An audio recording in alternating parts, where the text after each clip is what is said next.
guys, it's me. I just got done work. I just got home. Um, yeah, just wanted to say hey. How you guys are doing?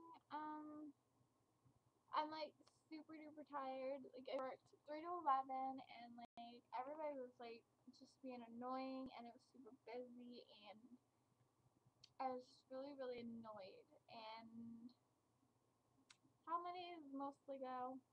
But I had to sit and read a little bit more of Forever. And this book is so freaking fascinating. Like, why do I feel the need to always talk about the series beyond it? Okay, so obviously, if you're currently reading Forever, you probably should not continue this video. If you haven't even finished Linger or like Shiver, if you want to read the series, like, don't read this video. Don't watch this video.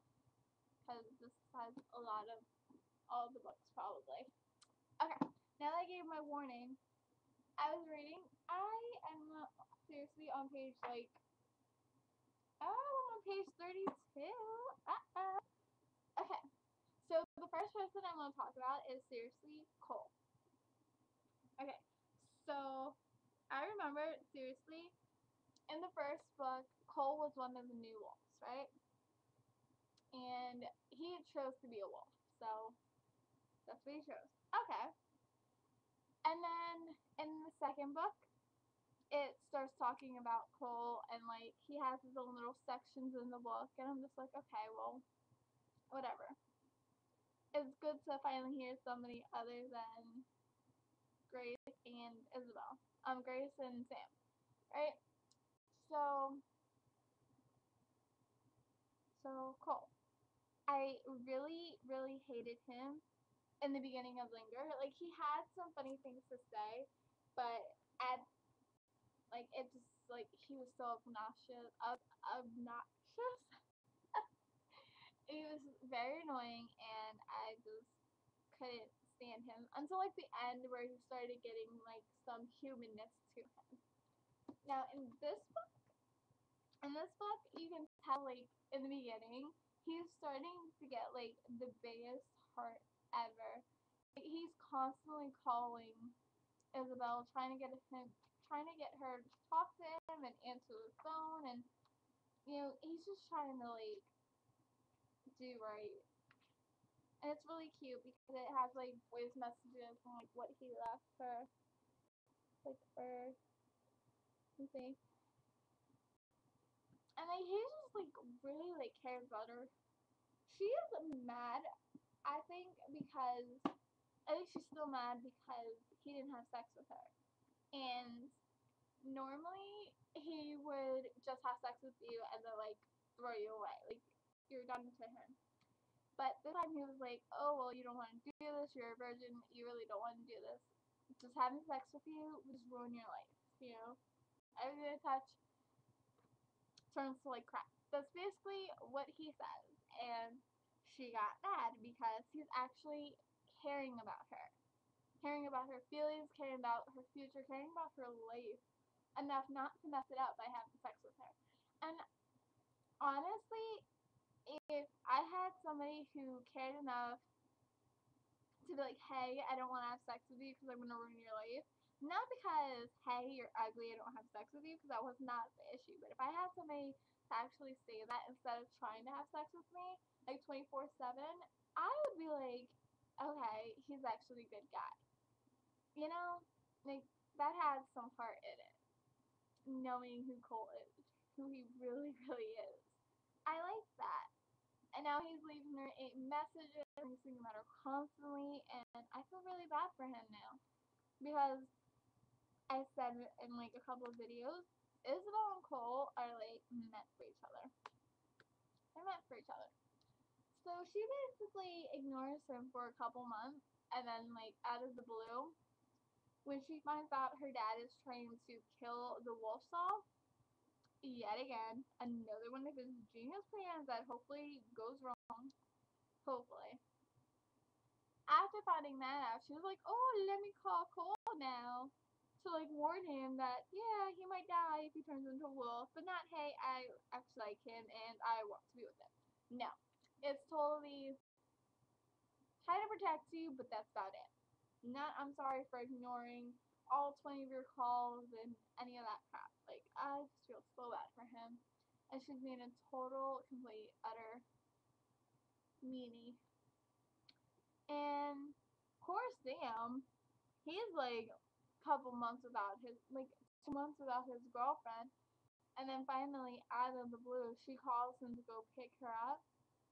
And she doesn't even know where she is until she goes to like this old rinky-dink shack in like the middle of the woods, it seems. That's like 30 miles away. And 30 miles, 30 minutes away. And him being a devoted boyfriend drives all the way there just to find the clothes that she was wearing, and she's not there. Apparently, she turned into a wolf while he was on his way. And she wanted for him to she wanted to pop out and be like, hey, I'm here as a wolf, but instincts is like taking over for everything, basically. So she couldn't just be like, I'm here. But she did stand up at the end, but by then it was too late. He was like already gone. So he goes back home, and at this point, he's getting a few things. A cage, some ground beef, and some Benadryl. He is gonna drug his girlfriend's wolf body and drag her all the way back home. It's kind of smart. So he doesn't have to drive another half an hour just to get there again after all those trips. It's pretty smart. But that's what I read. I'm gonna read like a few more pages before I go to bed because I have work again tomorrow. Joy. But that's basically it. Like I don't know who else is like talking in this book. I hope we have other people giving their 2 cents in here because that'd be lovely. I don't even want to hear what's her face talking, Isabel. So I'm mad at her because her father is like a complete douchebag. Complete douchebag. Because he's always trying to kill off the wolf. Like, it's not going to make anything better if you're like seriously constantly killing wolves. It's not bringing Jack back. It's really not. But that's my 2 cents.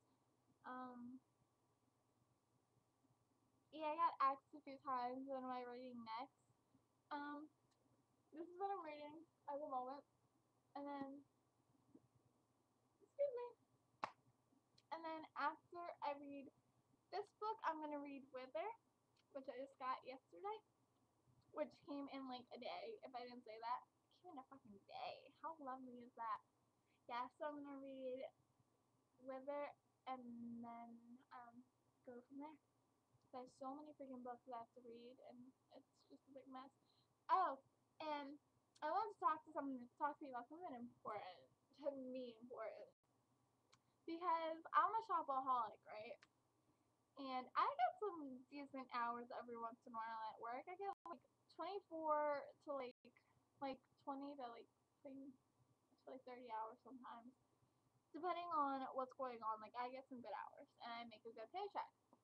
But I've been trying to get an iPad, or like me getting an iPad for like a month, like a couple months, like 2 months now.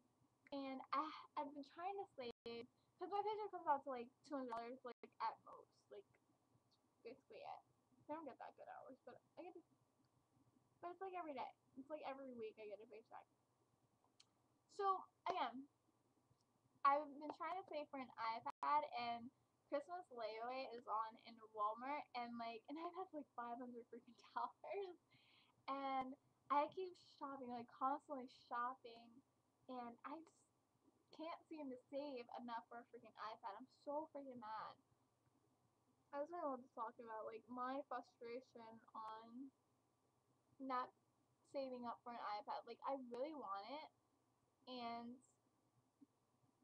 you know nothing's gonna change how bad I want this iPad. But if you think about it, like I can't live without shopping for more than like a day. Like every day I need to at least get something useless. It doesn't even matter. I have to shop. I have to. That's who I am. But I can't save because saving means no shopping. But yeah, that's my frustration. Um, it's 12:17, so I have to go to sleep by like 1 o'clock tonight. So I'm not like tired and dying. So I'm gonna read a few more pages and I'm gonna go to bed. So I'll talk to you guys later. Bye.